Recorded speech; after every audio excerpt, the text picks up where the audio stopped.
Hello friends, good morning.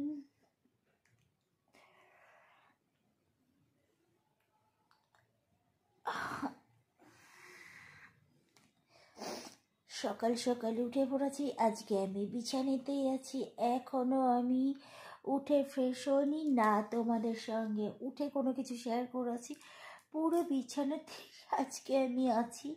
তো চলো সকাল সকাল আমি দেখে নিই আমার জানালাটা খুলে কি কতটা টাইম হয়ে গেল যে সকালবেলায় পুরো আকাশ পরিষ্কার হয়ে রৌদ্র উঠেছে, তাই না? চলো দেখে নিই। আশা করি তোমরা ভালোই আছো।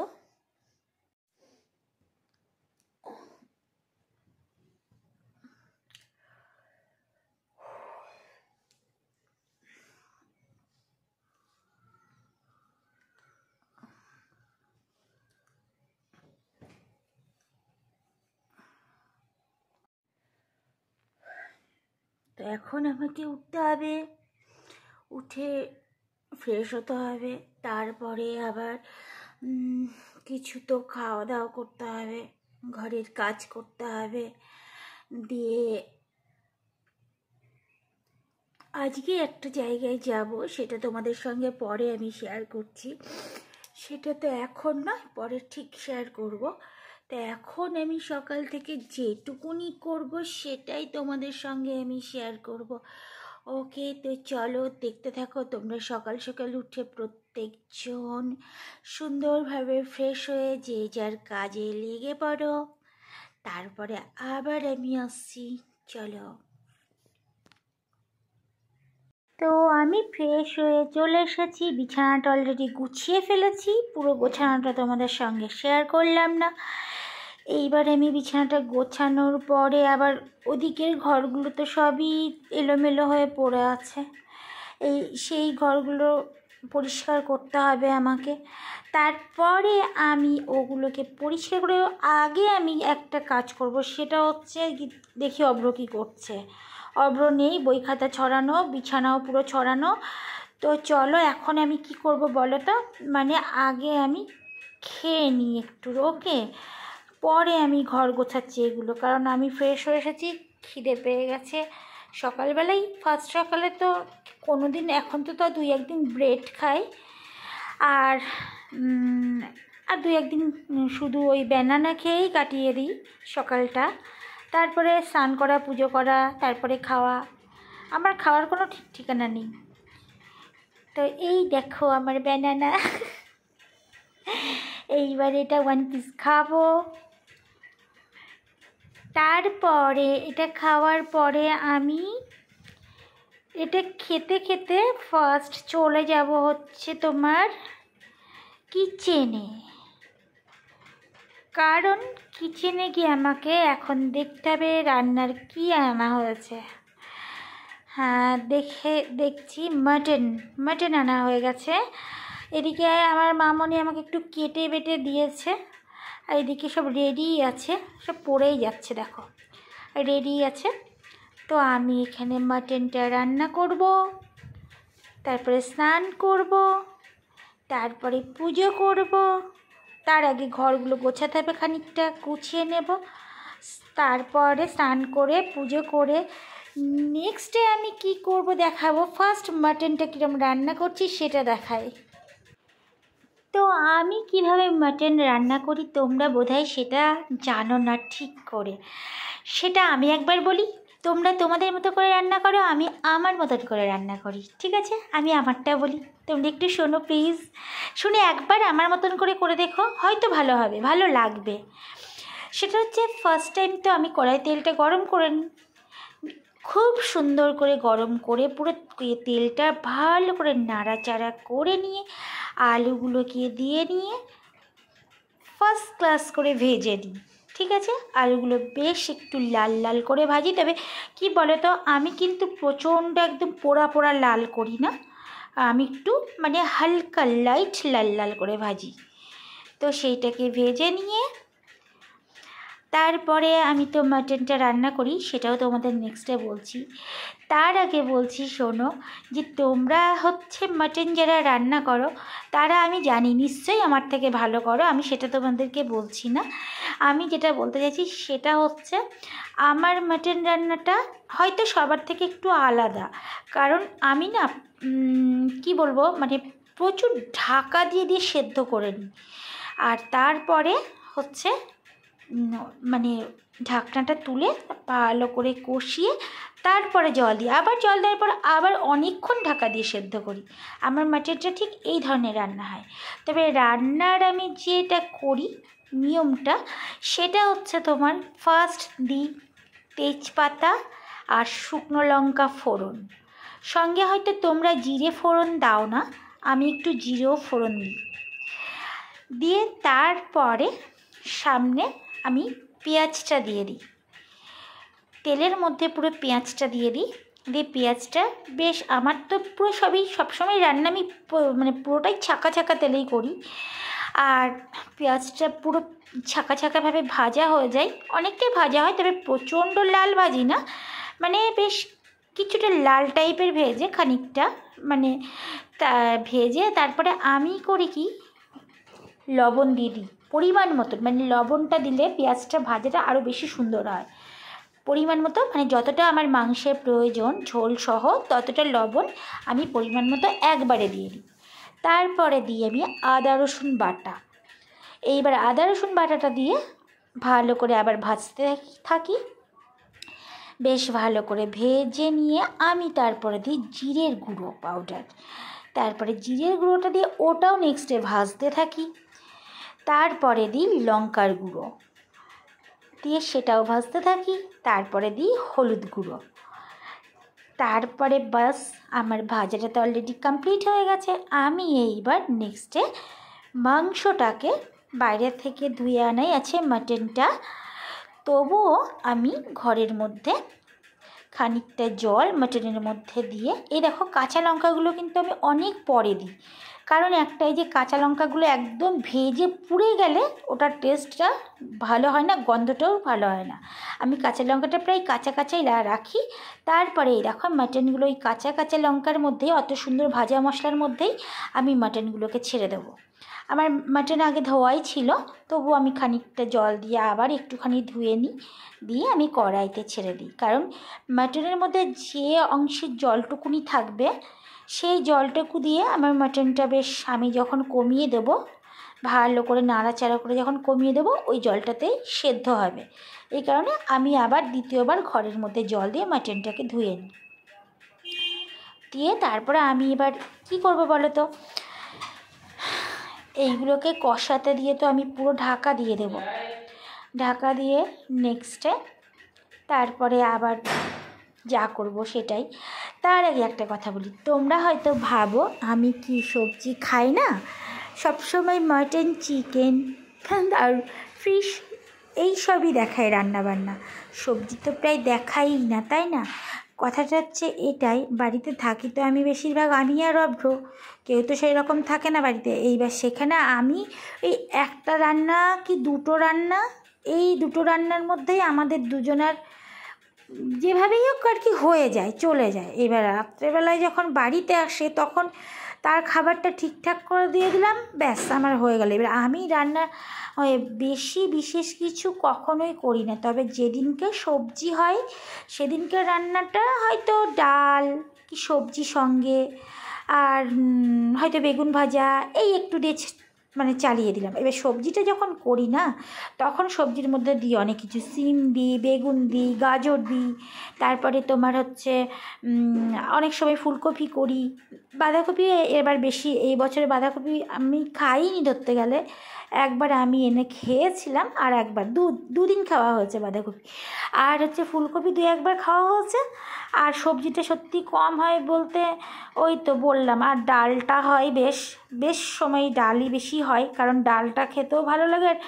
আর রান্নাটা মানে যখন রান্নার বাজারে সেরমভাবে কেউ আনার থাকে না তখন ডালটাই করা হয়।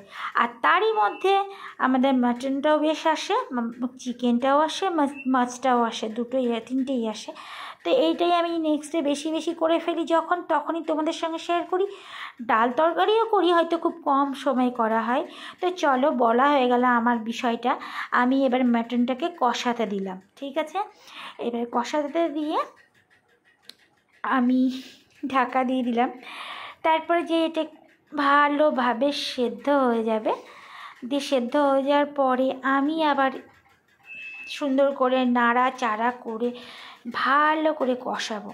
কষিয়ে তারপরে আমি ওটাতে জল দেব। তো চলো, আমার মাটনটা অলরেডি সেদ্ধ হয়ে গেছে। দেখো, আমি কষাতে শুরু করে দিয়েছি। এটা আমি ভালো করে ভাজা ভাজা করে নিলাম, কারণ মশলাগুলো আমি অনেক আগেই দিয়ে ভেজে নিয়েছি। দেখেছোই তো, আমি মশলা কখনোই কাঁচা দিয়ে মাটন করি না, কারণ ওটা আমার মনে হয় না যে অতটা টেস্ট হয়। আমার রান্নাটা একটু আলাদা ধরনের। হয়তো তোমরা দেখে বুঝতে পারো রান্নাটা যথেষ্ট সুন্দর হয় খেতে।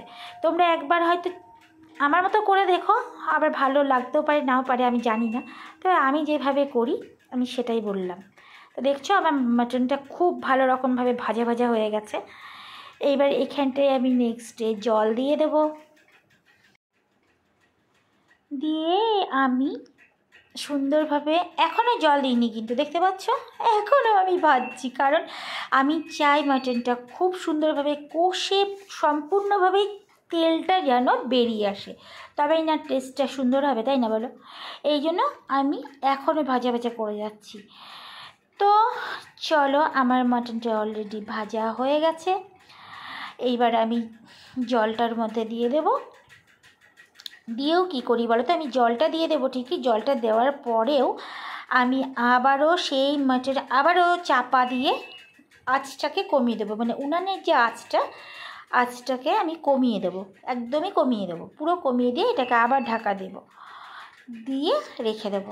আমি এই মাটন বসিয়ে কত কাজ সারতে পারি জানো? কারণ একটাই, যে এই রান্নাটা করতে গেলে পুরো 1 ঘন্টা 10-15 মিনিট সময় লাগে, মানে 1 ঘন্টা তো শিওর লাগে, তার সঙ্গেও 15-20 মিনিট লেগে যায়, এরকম একটা ব্যাপার। তা আমি কখনো মানে মাটন কষাটা দিয়ে কিছু কাজ সেরে আসি, আবার কখনো জলটা দিয়ে চাপা দিয়েও কিছু কাজ সেরে আসি, ততক্ষণে আমার মাটন পুরো রেডি হয়ে যায় আর খুবই সুন্দর রান্নাটা হয়ে যায়।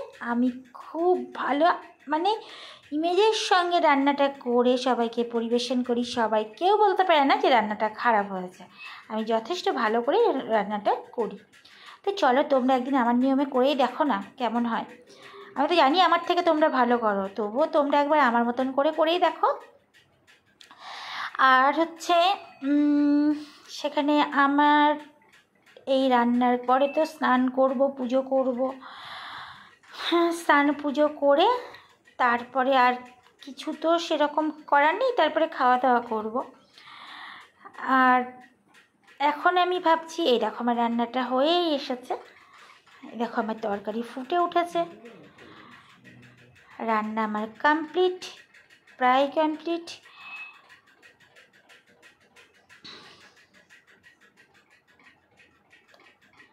এই হলো আমার রান্না। দেখে বুঝতে পারছো নিশ্চয়ই খারাপ হয়নি, মোটামুটি ভালোই হয়েছে।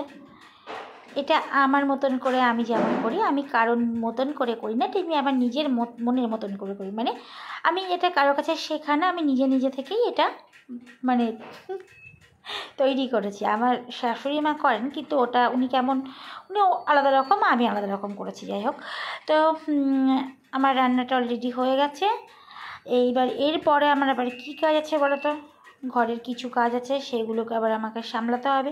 সেইগুলো হয়ে যাওয়ার পরে তবে না আমি স্নান করব, স্নান করে পুজো করব। দেখলেই তো ফার্স্ট সকালে আমি শুধু 1 পিচ কলা খেয়েছি, আজকে আর কিচ্ছু খাইনি, সারাটা দিনই না খেয়ে আছি, প্রায় বেলা 2টো বেজে গেছে আমার এই সব করতে করতে। এইবার আমাকে এই ঘরের কিছু কাজ সেরে স্নান করতে করতে প্রায় 3টে বেজে যাবে। 3টে বাজার পর আমার আবার কী করতে হবে বলো তো? পুজো করতে আমার প্রায় 1 ঘন্টা লেগে যায়। এই করতে করতে আমার খেতে ব্যাস 4টে, পুরো 4টে। তো চলো, 4টে বেজে যাবে খেতে খেতে, এগুলো আমি তোমাদের সঙ্গে কিছুই শেয়ার করবো না। চলো, আমি তোমাদের মেলায় যাওয়া দেখাচ্ছি এবার। এই দেখো, আমি চলে এসেছি আমাদের সেই মেলায়। দেখো কত কিছু রকমারি ঝুলছে, মানে প্রচুর ব্যাগ ঝুলছে, খুবই সুন্দর সুন্দর ব্যাগ ঝুলছে এখানে। তা আমাকে এখনও তোমাদের দেখাতে পারিনি যে আমি মেলায় কীভাবে এসেছি, কেমন এসেছি। এই যে আমি এবার দেখো অভ্রকে ফোনটা ধরিয়ে দিলাম। তো চলো, আমাকে তোমরা এবার দেখতে পাচ্ছ। আমি একটু মেলায় ঘুরু ঘুরু করছি, সবাই দেখছে জিনিসপত্র, সবার পেছনে পেছনে আমিও দেখছি কে কী কিনছে, আমিও দেখছি কোনটা ভালো কোনটা মন্দ, কোনটা পছন্দ কোনটা অপছন্দ।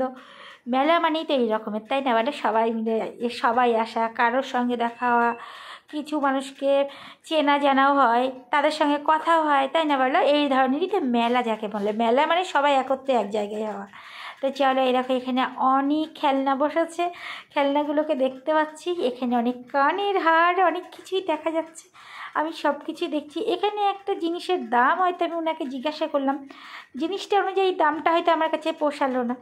যাই হোক, দেখে ছেড়ে দিলাম আমি, আর কি বলবো। বাস এইবার এইটার পরে আমি জানো তো, তবে একটা কথা বলছি, আমি একটা জিনিস কিনবো আশা করে এসেছি, তো সেটা আমি দেখা যাক কিনতে পারি নাকি। তো ওইটা যদি পাই আর কি, আমি আশা করে এসেছি, যদি পাই তো তাহলে আমি কিনবো, আর না পেলে তো কোনো কিছু করার নেই। তো চলো দেখতে থাকি আমি। আর এদিকে অভ্র বোধহয় একটা জিনিস দেখেছে, সেটা হচ্ছে ওই কি চাবি রিং অভ্রর খুব পছন্দ হয়েছে। তো অভ্র এখন সেটার দিকে একটুখানি খুন করছে যে এটা আমার পছন্দ। তো তবুও আমি সব কিছু দেখতে আছি, আর এখনও অভ্রকে যে চাবি রিংটা কিনে দেওয়া হয়নি। অভ্র একটু খুন করছে, দেখা যাক কী করা যায়। তা ওই দেখো অভ্রর হাত দিয়ে ওই যে অভ্রর চাবি রিং। তো চলো, অভ্র এটা কিনবে বললো, আমি এটা অভ্রকে কিনে দিলাম। মানে চাবি রিংটা প্রচণ্ড কিউট, একটা ছোট্ট মুরগির বাচ্চা তুলোর চাবি রিংটা, এত সুন্দর দেখতে, খুব সুন্দর দেখতে। তো এই যে অভ্রকে এই চাবি রিংটা কিনে দেওয়া হলো। আর হচ্ছে এবার আমার একটা জিনিস কেনার ইচ্ছা আছে, তোমাদেরকে বললামই, সেটা আমি এখনও কিনিনি। তো চলো আমি দেখি যে সেটা আমি পাই কি না, পেলে না হয় কিনবো, না পেলে কোথা থেকে কিনবো। আর হচ্ছে এদিকে তো মেলায় প্রচুর লোকজন, প্রচুর ভিড়। এই দেখো সেই মুরগিটা বাচ্চাটা চাবি রিংয়ে। তো চলো, আমি যেটা খুঁজছিলাম, তোমাদেরকে বললাম না যে আমার একটা জিনিস কেনার খুব ইচ্ছে আছে, সেটা হচ্ছে আমার গুরুদেবের স্ত্রী, মানে আমার গুরুমা হচ্ছে। আমি খুঁজছিলাম যে আমার এই জিনিসটা কিনতে হবে, কারণ আমার ঘরে যে গুরুমায়ের ছবিটা আছে সেইটা হচ্ছে নষ্ট হয়ে গেছে, নিচ থেকে পুরো ফেটে গেছে একদম, আর দুদিন পরে ওটা খসেই পড়বে। যার জন্য আমি দেখছি এটা যদি কোথাও কখনো মেলে তো আমি এটা কিনবো। তাই এখানে আমি এক জায়গায় পেয়ে গেলাম। আমি তো জানোই একটু ঠাকুর ভক্ত বেশি, আমার জীবনে ঠাকুর ছাড়া কেউ নেই, কিছু নেই, এটা আমি আগেও বলেছি এখনও বলছি। তো আমি ঠাকুরের দিকটাই আগে খেয়াল করি। তো আমি এই গুরুমাকে পেয়ে গেলাম, তো আমি এই ঠাকুরটাকে ওনার কাছ থেকে বাঁধিয়ে নিয়ে নিলাম। তা উনি বেশ এটা সুন্দর করে কাচের সঙ্গে ফ্রেমের মধ্যে ঢুকিয়ে ভালো করে, দেখতেই পাচ্ছ, বাঁধিয়ে দিল। তাই এটা এমনি একটা ফটো ছিল, মানে এমনি মানে মানে যেমন একটা ফটো হয় আর কি, তোলা হয় মানে কিসের ওপর আর কি, একটা কাগজের ওপর, সে একটা কাগজের ফটো ছিল। তো সেটাকে আমাকে উনি কাচের মধ্যে বাঁধিয়ে ফ্রেমের সাথে ঠিকঠাক করে দিলেন। তা লোকটা বেশ খুব ভালো লাগলো ওনাকে, উনি দামও খুব একটা বেশি নেননি, 80 টাকা মতো দাম নিয়েছে। তো যাই হোক, আমি এটা হচ্ছে বাঁধিয়ে নিলাম। আমি খুব খুশি হয়ে গেলাম যে না, আমি যেটা খুঁজছিলাম, যেটা আমার দরকার, অন্যান্য দোকানে গেলে প্রচুর দাম বলছিল মানে বাঁধাতে গেলে, তো সেখানে ইনি এখানে বসেছেন বলে খুব কমের মধ্যে আমাকে এটা বাঁধিয়ে দিল। অন্য দোকানে অনেক বেশি বলছে, 150-200 করে বাঁধাতে নেবো বলছে। তা আমি মানে যারা হচ্ছে ফটো স্টুডিও যাদের, তাদেরকে যে বলছি, তো তারা এত করে বলছে। তা ইনি এখানে বসেছেন মেলায় এসে, তো ইনি আমার কাছে প্রচুর কম নিল, 100 টাকার থেকেও কম, 20 টাকা কম নিয়েছে, উনি 80 টাকা নিয়েছে। তো চলো, অভ্রকে বললাম, অভ্র তুই কি এখানে কিছু দেখবি, কিছু নিবি? তা অভ্র বললো যে না, আমি কি আর ছোটো আছি, ছোটো গাড়ি আমার চলবে না, আমার এখন স্বপ্ন বড় গাড়ি লাগবে আমার। তাই চলো, অভ্র তো আর কিছু নিল না। অভ্র তো একটা সে মুরগি নিয়েছে, বললাম না, ছোট্ট বাচ্চা একটা মুরগি সুন্দর দেখে নিয়েছে। এইবার আমি কি করব বলো তো? এবার আমি ঢুকবো সব থেকে বড় জায়গা, সেটা হচ্ছে আমার যেইখানে যে উপলক্ষে এই মেলাটা, তার আগে দেখো প্রসাদ বিতরণটা, মানে প্রসাদ খাচ্ছি। দেখেছো, আমরা তো সেই বলেছি না আমাদের এখানে কীর্তন হচ্ছে, সেই কীর্তনে এসেছি, সেই কীর্তনের মেলা এটা। এই দেখো প্রসাদ বিতরণ করছে। তা ঢুকতে না ঢুকতেই আমি পুরো গেটের সামনে আগে প্রসাদটা আমার আজকে মিলে গেছে, তা প্রসাদটা আমি একটু পেয়ে গেলাম। এ দেখো আমরা প্রসাদ খাবো। আমি যখন প্রসাদটা পেলাম তখন বেশ ভিড়টা কমই ছিল, আমি আর অব্র প্রসাদটা নিয়ে তা খেতে শুরু করে দিয়েছি। এবার প্রসাদটা খেয়ে আমরা ফরেন একদম ঢুকে পড়ব। আজকে হচ্ছে লীলা কীর্তন, এত সুন্দর হয় সেটা।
তো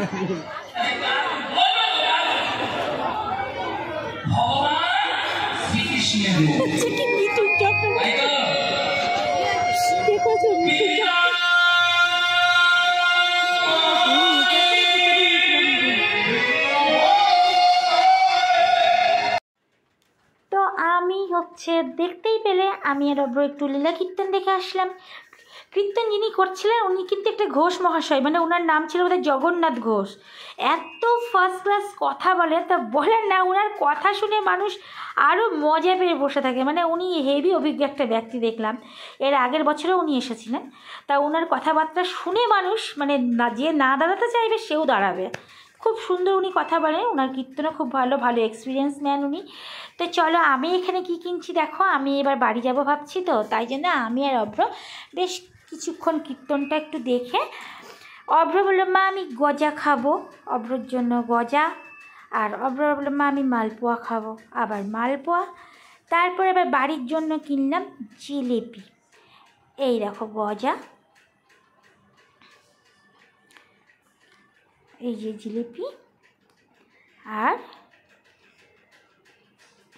মালপোয়া, এই তিনটে জিনিস আমি কিনবো। তা উনি এখন আরেকজনকে হয়তো দিচ্ছে, আমার না এটা, তো ওনাকে দেওয়ার পরে তো আমাকে দেবে। তো শোনো বন্ধুরা, তোমরা আমার ভিডিওটা ঠিকঠাক করে দেখলে নিশ্চয়ই। আমি জানি তোমরা আমার ভিডিও দেখো, তোমাদের কাছে আমি অনেক কৃতজ্ঞ যে সত্যি তোমরা ভালোবেসে আমার ভিডিও দেখো। আমি কি বলবো, এখানে জাস্ট আমার কিছু বলার নেই, যে সত্যি তোমাদের কাছে আমি সারা জীবন কৃতজ্ঞ থাকবো যে তোমরা আমাকে এতটাই ভালোবাসো, যে তোমরা আমাকে সব সময় অ্যাকসেপ্ট করো যে আমি তোমাদের সঙ্গে থাকি। তো চলো, হ্যাঁ সব থেকে বড়ো কথা, মানুষের একটা মানসিকতা ভালো, তাই না বলো? ভালোবাসার কাছে কিছু থাকতে পারে নাকি? তোমরা মন থেকে ভালোবাসো বলেই আমাকে আর আমার ভিডিও দেখো বা আমাকে আশা করো, তাই জন্য আমি ভিডিও দিতেও খুব সুবিধে পাই। তো এই দেখো আমি এবার নেক্সট ডে বেরিয়ে যাচ্ছি, বাড়ি যাব। লিফটটা অলরেডি আমার নেওয়া হয়ে গেছে। আর হচ্ছে বাড়ি যাওয়ার পথে এই দেখো সব পুতুল খেলনা মেলনা দেখতে পাচ্ছ, রাস্তা দিয়ে সব লোকজন চলছে। বাড়ি যাওয়ার পথে মানে এখন তো ধরো আমি ভিডিওটা বানাচ্ছি, আমাকে তোমরা দেখতে পাচ্ছ না, আমি জাস্ট জিনিসগুলো একটু তুললাম।